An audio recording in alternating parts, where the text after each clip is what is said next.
बिस्मिल्लाहिर्रहमानिर्रहीम। अस्सलाम वालेकुम स्टूडेंट्स, कैसे आप लोग? खैरियत से हैं? क्या आप अपने आने वाले इम्तिहानात के बारे में परेशान हैं या फिर इस बात से परेशान और फिक्रमंद हैं कि तैयारी कहाँ से की जाए, यानी किस सोर्स से कंसल्ट किया जाए? और इस चीज़ के बारे में भी आप परेशान हैं कि तैयारी के लिए कौन सा तरीक़ाकार इख्तियार किया जाए? और इस सूरत में भी जो लोग अगर आप में से अच्छे नंबर लेना चाहते हैं, वो इस बात के ख्वाहिशमंद हैं कि 90% या इससे ज़्यादा नंबर लिए जाएँ, स्कॉलरशिप हासिल किया जाए और एक अच्छा जीपी अर्न किया जाए, तो आप इनमें से किसी चीज़ के बारे में भी फ़िक्रमंद हैं इम्तिहानात को लेकर, तो आप इत्मीनान रखिए, इस वीडियो को देखने के बाद इंशाअल्लाह आपको इन सब सवालों के जवाब भी मिल जाएंगे। आप जान सकेंगे कि एग्ज़ाम की तैयारी कैसे करनी है, आप ये जान सकेंगे कि तैयारी के लिए आपको कौन से सोर्सेस कंसल्ट करने हैं, आप अपने इम्तिहानात की तैयारी भी अच्छी कर सकेंगे, आप अपने कंटेंट को अच्छा प्रिपेयर कर सकेंगे।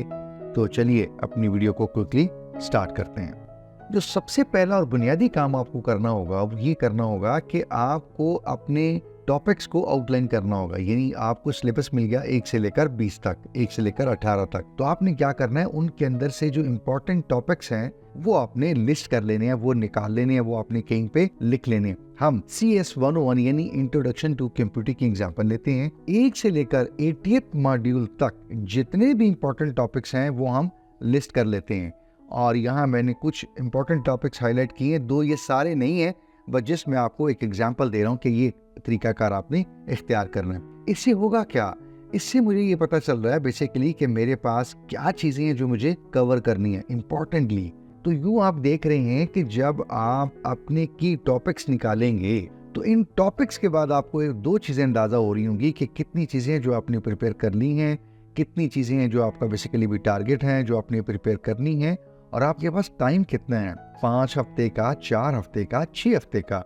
और यूँ फिर आप डिवाइड कर लीजिए टॉपिक्स को वीक के लिहाज से, डेज के लिहाज से, और एक डे के अंदर आपने कितना टाइम देना होगा। ये सारी चीज़ों की प्लानिंग जो है वो बहुत अच्छे तरीके से हो जाएगी अगर आपने अपने सिलेबस के अंदर की टॉपिक्स को यूं एक शीट के ऊपर अलग से, एक पेज के ऊपर अलग से लिस्ट कर लिया होगा या आउटलाइन कर लिया होगा।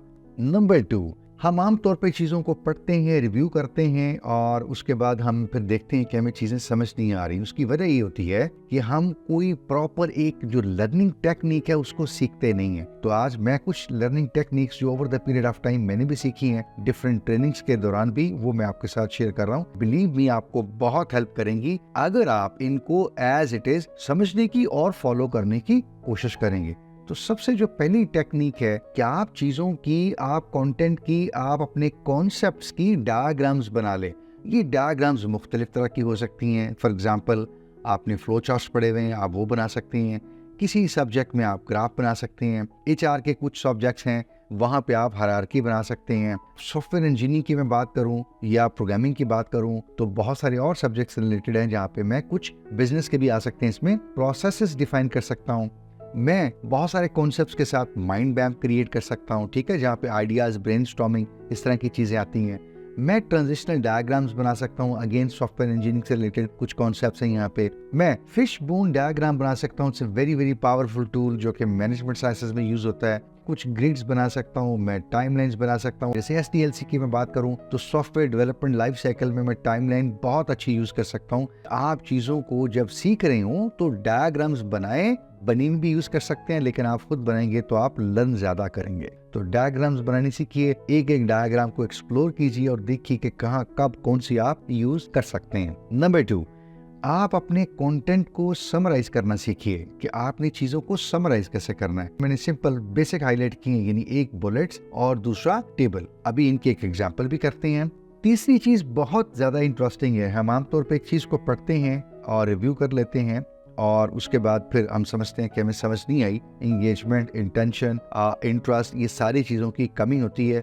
आप कोशिश कीजिए कि चीज़ों में इंटरेस्ट भी लीजिए, दिलचस्पी पैदा कीजिए, अटेंशन भी दीजिए और उसके बाद फिर कोई ना कोई टूल या टेक्निक्स को भी यूज़ कीजिए। जब आपने इस कॉन्सेप्ट से चीज़ समझनी है या पढ़नी है कि मैं आपको कहता हूँ कि अब आपने ये पढ़ के मुझे समझानी है, तो आप क्या करते हैं, आप थोड़ा सा ज्यादा दिलचस्पी लेते हैं, आप चीजों को डेप्थ में जाके समझने की कोशिश करते हैं। चाहे वो आप अपने फेलो को शेयर करें या ना करें, लेकिन कम से कम इस एस्पेक्ट से हर चीज को देखना शुरू कीजिए।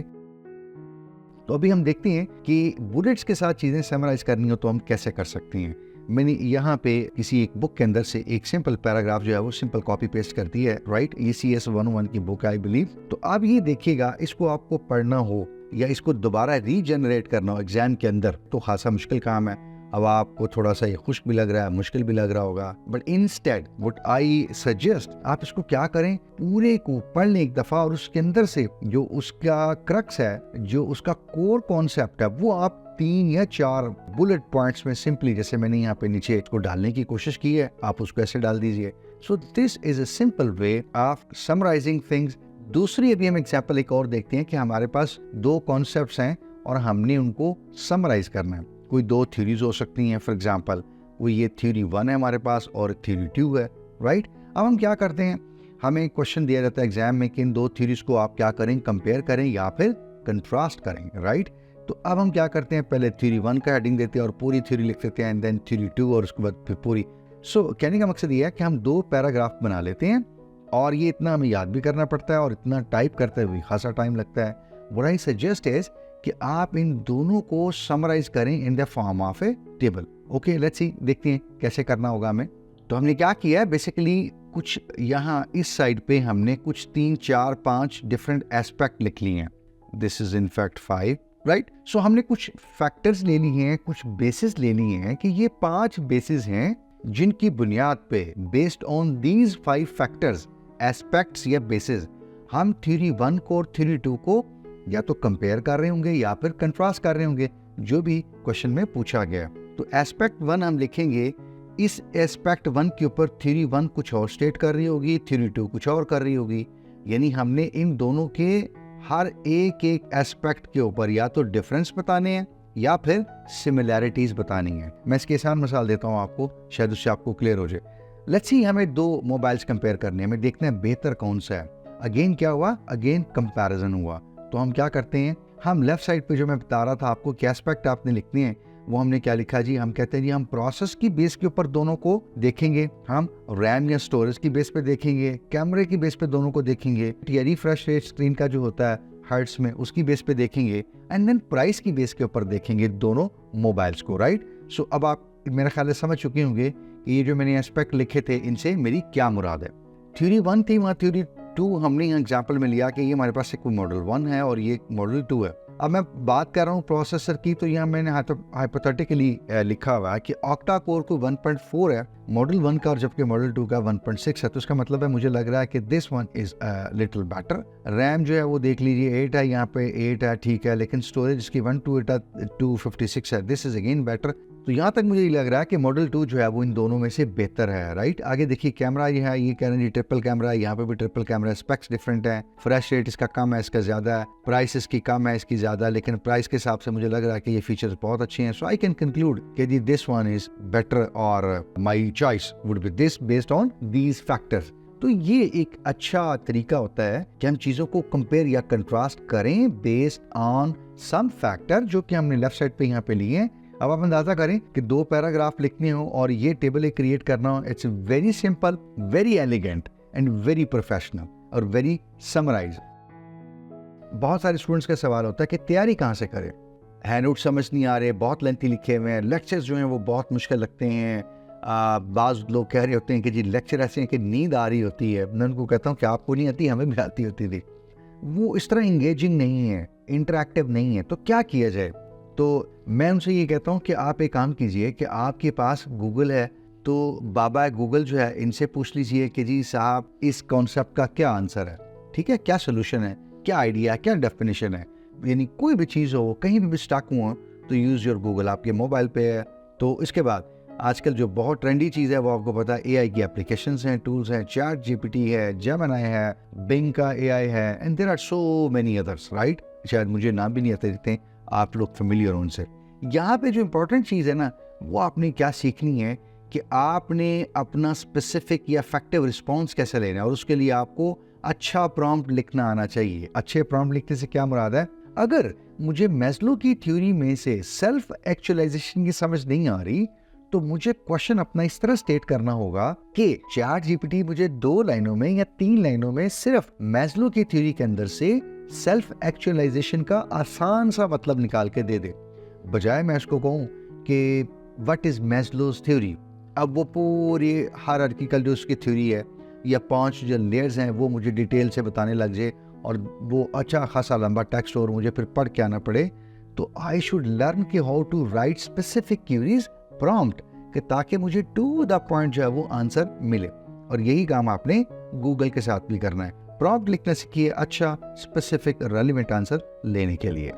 नंबर 2, बहुत सारे लोग ऐसे हैं जो कहते हैं जी हम जॉब्स करते हैं, हमारे पास टाइम नहीं होता। आप क्या कर सकते हैं, अगेन जो एआई के टूल्स हैं, जो गूगल है, वो आप यूज करें, जरूर करें। और अगर आप वो नहीं भी कर सकते, किसी वजह से टाइम नहीं मिलता उनको, वो दोबारा सारा कुछ लिखें, नोट्स बनाएं, तो उनके लिए फिर कम से कम ये है कि वो प्रेजेंटेशन से फायदा उठाएं, क्योंकि प्रेजेंटेशन जो है कोर्सेज की वो प्रोफेसर्स ने लिखी हुई और समराइज कंटेंट होता है। तो कम से कम आप अपनी तैयारी के लिए प्रेजेंटेशंस को जरूर सामने रखें। इसके बाहर आप कुछ और अपनी दिलचस्पी के लिए और अगर वक्त मिले तो जरूर आप कीजिए, लेकिन कम से कम प्रेजेंटेशन से जरूर मेन जो टॉपिक्स हैं आपके वो जरूर गुजारिए, बेसिक अंडरस्टैंडिंग जरूर लीजिए, ताकि एटलीस्ट आप कोई भी किसी तरह का भी क्वेश्चन हो, एमसीक्यूज हो, आप उनको एड्रेस कर सकें। और नंबर 3, वो स्टूडेंट्स भी होते हैं जो बहुत शार्प, बहुत अच्छे, और आप ऑब्वियसली आप में से भी बहुत सारे स्टूडेंट्स हमारी बात सुन रहे हैं इस वक्त, तो वो अब सोचेंगे कि जी हमें क्या करना चाहिए। तो आप ऑब्वियसली बात है, ऊपर गिवन जो 2 सोर्सेस हैं वो ऑलरेडी आप यूज कर रहे होंगे, शायद हैंडआउट्स भी आप यूज कर रहे हों, लेकिन आप लोगों के लिए रिकमेंडेशंस यही हैं कि आप रेफरेंस बुक्स को भी यूज किया करें। रेफरेंस बुक्स जो हैं वो कोर्स में गिवन होती हैं, एलएमएस में आप जाएं, 2-3 लिखी हुई होती हैं उन्होंने, आथर्स भी होते हैं, आप इंटरनेट से उनको डाउनलोड कीजिए, जो आपको अच्छी लगे वो उसको फॉलो कर लिया करें। कोई कॉन्सेप्ट आपका हैंडआउट में अच्छा नहीं लगता, आप रेफरेंस बुक से फॉलो कर लिया करें। Again this is specially for दो students who are willing to go the extra miles, और वो चाहते हैं कि वो अपना एक अच्छा स्कोर, एक्सेप्शनल ग्रेड मेंटेन करें, सस्टेन करें अबव 90 और क्लोज टू 99 और 100%। तो उन लोगों के लिए होता है, क्योंकि वो डेडिकेटेड होते हैं, कमिटेड होते हैं, डिवोटेड होते हैं। नंबर 4, अब आपने लर्निंग टेक्निक सीख ली, अपनी चीज़ों को कॉम्प्रिहेंड करना सीख लिया और उसके बाद रिसर्च करना आपने सीख लिया। अब आते हैं कि अब आपने नोट्स बनाने हैं अपने, या फिर फ्लैश कार्ड्स बनाने हैं। करना आपने क्या है, जो आपने शुरू में लिस्ट हमने किए थे उनमें से कोई एक आपने टॉपिक पढ़ लिया, उस टॉपिक को आपने सबसे पहले क्या करना है, समराइज करना है। अगेन समराइज आपने करना है, तो आपने या तो बुलेट्स में कर देना है या फिर टेबल में कर देना है, राइट। और चीज आपने जेहन में जो रखनी है वो क्या इंपॉर्टेंट, क्या आपने उसके अंदर से की पॉइंट्स लेने हैं, essential points, core concept, the crux of that theory, the crux of that model, right? अच्छा, अभी हम वही बात कर रहे हैं कि नोट्स बनाते हुए एक चीज का अपने ख्याल रखना है कि these should be brief, यानी ये इतना लंबा चौड़ा पैराग्राफ दोबारा लिखना है हमने, तो फिर हैंडआउट से ठीक है हमारे लिए, अब दोबारा हम वो काम क्यों कर रहे हैं। अब हम अपने तरीके से चीजों को लिखेंगे, लेकिन एकेडमिकली, प्रोफेशनली अच्छे तरीके से लिखेंगे, बुलेट्स में समराइज करके, कॉम्प्रिहेंड करके, डायग्राम्स बना के, टेबल्स और बुलेट्स की शेप में लिखेंगे, फॉर्म में लिखेंगे, ताकि चीजें समझ भी लें और चीजें कल को हमारी अपनी लिखी हुई दोबारा जब प्रिपेयर करने के लिए सामने रखेंगे तो याद भी अच्छी हो जाएंगी इंशाल्लाह। ठीक है, अगेन इंपॉर्टेंट चीज क्या है कि एसेंशियल पॉइंट्स ये हमने उसके अंदर लिखने होंगे। कोई भी थ्योरी, कोई भी चीज, कोई भी टॉपिक या कॉन्सेप्ट हम रिव्यू करके जब लिख रहे होंगे, बना रहे होंगे। अगर आप फ्लैश कार्ड्स बनाना चाहेंगे, जो कि कुछ सब्जेक्ट्स ऐसे हैं जिनमें मैं भी प्रेफर करता हूं, तो उसके लिए एक सिंपल सा रूल ये होता है कि आप एक फ्लैश कार्ड के ऊपर एक कॉन्सेप्ट रखेंगे, राइट। इसकी एक मैं आपको एग्जांपल देके थोड़ा सा इसको और क्लियर करता हूं।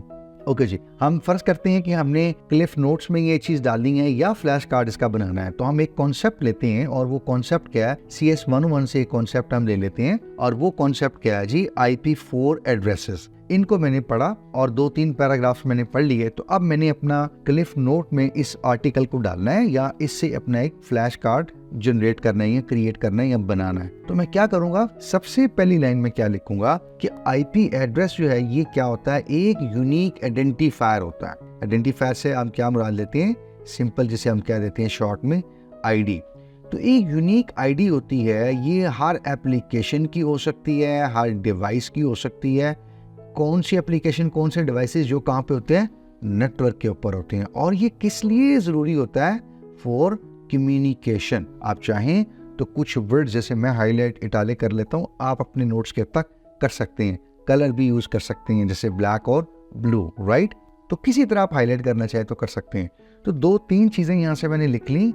एक तो ये आईडी होती हैं, फिर यूनिक होती हैं, और मिलती किन किन को हैं, डिवाइसेस को, एप्लीकेशन को, कहाँ, नेटवर्क के ऊपर। और ये किस लिए जरूरी है? जाहिर बात है, एप्लीकेशन या डिवाइसेस इन्होंने आपस में कम्युनिकेट करना है। दूसरी लाइन मैंने ये लिख ली कि IP वर्जन 4 के जो एड्रेसेस हैं वो हमारे पास 32 बिट के या 4 बाइट्स के होते हैं। थर्ड आपने लिख लिया किस तरह लिखे जाते हैं, डॉटेड डेसिमल में, ठीक है। यानी एक एक बाइट को हम डॉट के बाद लिखते हैं, और जो नंबर सिस्टम हम यूज करते हैं वो कौन सा होता है, डेसिमल, यानी बाइनरी, ऑक्टल, हेक्साडेसिमल ये नहीं होता, बल्कि डेसिमल में हम लिखते हैं।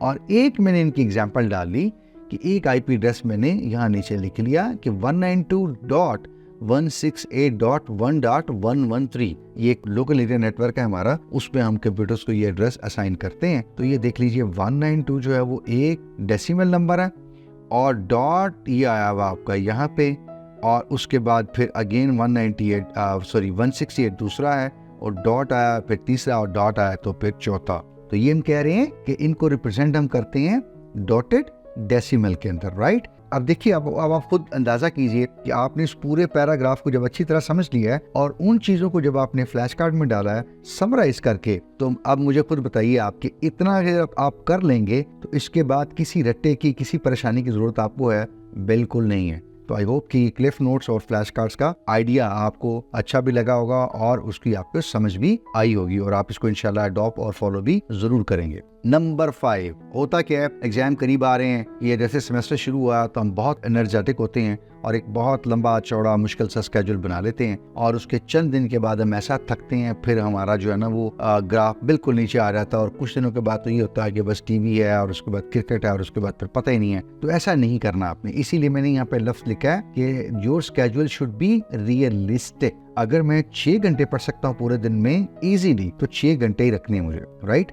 अच्छा, मैं चूंकि जॉब भी करता था तो मैं ज्यादा से ज्यादा 4 या 5 घंटे रोज पढ़ता था अल्हम्दुलिल्लाह, और 4 या 5 घंटे में मैं इतना पढ़ लेता था। अल्लाह का एहसान है कि अब आपके सामने यही दोनों डिग्रीज में अल्लाह का एहसान है, मैंने डिस्टिंक्शन भी ली है, तो ये अल्लाह का बड़ा एहसान है, अल्लाह का फजल है। तो 4 या 5 घंटे मैंने अपना स्केड्यूल रखा, और मैंने इतना ही रखा। लेकिन ये है, सैटरडे और संडे हो मैंने अपना पढ़ना होता था, सिवाय ईद के या खुदा न खास्ता मैं बीमार हूँ उस सूरत के अलावा। तो सबसे पहली बात कि आपका स्केड्यूल जो है वो रियलिस्टिक होना चाहिए, और अगर आपने बना लिया रियलिस्टिक तो फिर क्या करना है, आपने उसको कंसिस्टेंटली फॉलो करते रहना। अदर देन कि आपको कोई खुदा न खास्ता परेशानी, बीमारी घर में, सोशल लाइफ और सारी चीजें हैं, उनमें जहाँ अनकंट्रोलेबल सिचुएशंस हैं, तब बाज़ का दोस्त बैठे होते हैं, वो कहते हैं जी हम फैमिली वाले हैं संडे को बच्चों को, तो मैं उनको कहता हूँ बिल्कुल जरूर ले जाइए। आप सुबह फजर के वक्त उठिए, 9 बजे तक 4 घंटे होते हैं, आप पढ़ लीजिए, और उसके बाद नाश्ता कीजिए, फिर सारा दिन फैमिली के साथ गुजारिए। But for student there is no Saturday और Sunday, there is know weekend, there is no holiday. आप दिन का वक्त रिफ्रेश कर लें, एंटरटेनमेंट कर लें, लेकिन ये है सुबह में आप पढ़िए जरूर, ठीक है। सो फॉलो आपने करना है, किस तरह ये अब आपने खुद सोचना है। अच्छा, मेरा जो मशवरा होता है स्टूडेंट्स को वो ये होता है कि जो आपकी बहुत चैलेंजिंग सब्जेक्ट्स हैं, जो आपके लिए बहुत टफ लगते हैं, आपको बहुत मुश्किल लगते हैं, इनको आप सुबह के वक्त रखा करें। यानी आप नमाज पढ़ें, उस वक्त आपका ब्रेन 100% एक्टिव होता है और कोई प्रेशर नहीं होता, कोई आप थके हुए नहीं होते, लेथार्जिक फील नहीं कर रहे होते। सो आपकी एनर्जी उस वक्त बहुत अच्छी होती है, आप मोटिवेटेड होते हैं, एक दफा फ्रेश हो जाते हैं। बिलीव मी, वो आप उस वक्त अच्छा समझ आएगा। थोड़ा बहुत अगर नहीं भी समझ आ रहा तो आप उस वक्त इस पोजीशन में है, इस मूड में है, इस सिचुएशन में है कि आप दोबारा उसको रीफोकस करें, रीथिंक करें, रीएनालाइज करें। तो that is my piece of advice, और यही मैं आज भी फॉलो करता हूँ। कुछ भी मैं कर रहा हूँ तो जो मुश्किल चीज होती है, चैलेंजिंग चीज होती है, वो मैं अपने डे के बिल्कुल स्टार्ट में रखता हूँ, ताकि आप फ्रेश होते हैं, आप अपनी भरपूर तवज्जो दे सकते हैं। You can put your 100% into it, concentration, attention और इंटरेस्ट, सारी चीजें आप डाल सकते हैं। इसको फॉलो करते जाइए। जो कुछ लेस डिफिकल्ट सब्जेक्ट हैं उनको आप जोर की नमाज के बाद एड्रेस कर सकते हैं, ठीक है। और इसी तरह जो थोड़े से आपको लगता है कि कोई इतने मुश्किल नहीं है, मैं 15-20 मिनट आध घंटा भी टाइम दूं तो मैं उनको कर सकता हूं, तो वो इशा के फौरन बाद देख लीजिएगा। एक चीज मैं आप सबको एडवाइस करना चाहूंगा, वो ये कि रात को देर तक नहीं पढ़ना। आप लोग क्या करते हैं, यानी सुबह 11-12 बजे उठते हैं और रात को 3-3 बजे तक पढ़ रहे होते हैं, तो इससे सेहत भी खराब होगी, आई साइट भी खराब होगी, बिलीव मी। तो इस चीज का जरूर ख्याल रखिए, रात को जल्दी सोइए, 10 बजे मैक्सिमम 10 बजे, और सुबह 5 बजे उठ जाइए, नमाज पढ़िए, और इवन ऑफिस भी जाना हो तो फिर भी 5 से लेकर 8 3 घंटे होते हैं। सो ये अगेन मेरी एक एडवाइस है, आप चाहें तो इसको थोड़ा बहुत चेंज कर सकते हैं, बल्कि टेलर कर सकते हैं जैसी आपकी ज़रूरत है। बट इंपॉर्टेंट चीज़ इसमें से 2 आपने सिर्फ ये याद रखनी है कि जो आप बनाएं स्केड्यूल उसको रियलिस्टिक होना चाहिए, ठीक है। वो ऐसा ना हो कि बहुत ही कोई आइडियल किस्म का और आपसे मीट भी ना हो रहा। और दूसरी आपसे गुजारिश है, रात को लेट नाइट तक ना जागा करें और ना ही पढ़ा करें ज़्यादा देर। सुबह जल्दी उठें और उस वक्त अपना दिन का आगाज करें, ताकि लोग जब सो के उठें आप अपना आधा काम कर चुके हों, ठीक है। तो ये कुछ पीस ऑफ एडवाइस है। Again you are free to make your own decisions. Okay जी, पॉइंट नंबर 6 हमारे पास है कि हमने अब ये सारी चीज़ें कर ली, हम टेक्निक भी सीख चुके, हमने नोट्स भी बना लिए और चीज़ों को हम रिटेन भी करते जा रहे हैं और पढ़ते भी जा रहे हैं। लेकिन क्या हमें ये देखने की ज़रूरत है कि जो हम काम कर रहे हैं, जो हम तैयारी कर रहे हैं, उसकी सूरत हाल क्या है, ठीक है। तो इसका मतलब यह है कि हमें अपनी रेगुलर असेसमेंट्स करने की ज़रूरत पड़ेगी और हमें करनी चाहिए। तो उसके लिए सबसे पहला तरीका क्या है, या आपको क्या करना चाहिए कि आप अपना डेली क्विज लिया करें खुद। यानी वेट ना किया करेंगे 20 दिन के बाद क्विज आएगा तो मैं जाके कुछ तैयार करके दूंगा, नहीं। डेली कोई ना कोई 2 4 5 सवाल अपने किसी भी सब्जेक्ट के रैंडम कहीं से उठा के आप उसको, जो कंटेंट आप पढ़ चुके हैं उनके अंदर से, वो आपको देखा करें, उसको हल करने की कोशिश किया करें। ये डेली बेसिस पे आपको करना चाहिए।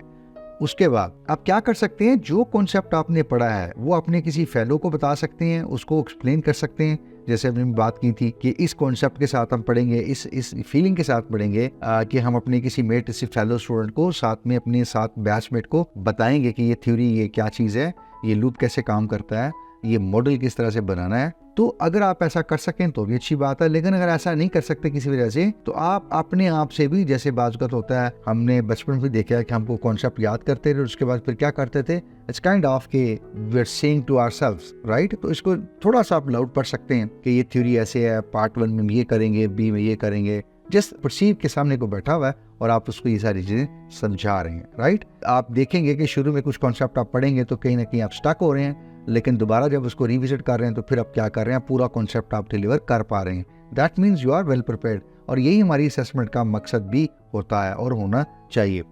नंबर 3, हम क्या कर सकते हैं, किसी एक सब्जेक्ट का क्विज ले सकते हैं यूट्यूब के ऊपर पड़े हुए। फॉर एग्जाम्पल CS 101 की बात करते हैं, क्विज 2 जो है ना वो इस मॉड्यूल के करीब करीब आ रहा होता है जो हमने अभी प्रिपेयर किए हैं।